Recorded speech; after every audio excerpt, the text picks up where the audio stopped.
तर आम्ही ना मकर संक्रांतीच्या दुसऱ्या दिवशी पुरणाच्या पोळ्या केल्या होत्या आणि पुरणाची पोळी ना आम्ही खापरावरची बनवली होती.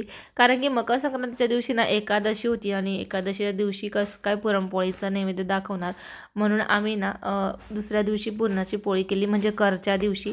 तर या ठिकाणी ना चुलीवरच आम्ही पुरणाच्या पोळ्या करणार होतो. तर या ठिकाणी मस्त अशी चूल पेटून घेतली, विटांची चूल टेरेसवर मांडली, त्याच्यावर खापर आता तापात ठेवलं आणि आता आई पोळ्या करतायत, मी त्यांना लोळे भरून देते. आणि तुम्हाला सांगू का, तर तव्यावरची पोळीपेक्षा ना खापरावरची पुरणपोळी खूपच छान लागते. त्यातल्या त्यात तुपाची जर धार टाकली ना त्याच्यावर, अप्रतिम लागते. तर ह्या ठिकाणी माझ्या सासूबाई छान अशा पोळ्या बनवत होत्या आणि ह्या पोळ्या बनवण्यासाठी ना लोकवन गव्हाचा वापर करायचा.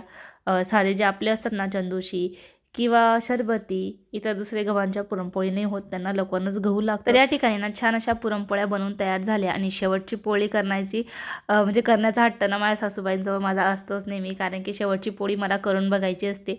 नाही जरी जमली ना तरी पण मी करण्याचा प्रयत्न करते. तर या ठिकाणी छोटेसेच गोळे घेतले होते मी पिठाचे, त्याचीच पुरणपोळी बनवते. तर आली होती बघा, बऱ्यापैकी चांगली आली ती, पण शेवटी शेवटी ना माझा हात घुसला आणि पुरणाची पोळी फाटली. पण असो, प्रयत्न मात्र करणं सोडायचं नाही बरं का.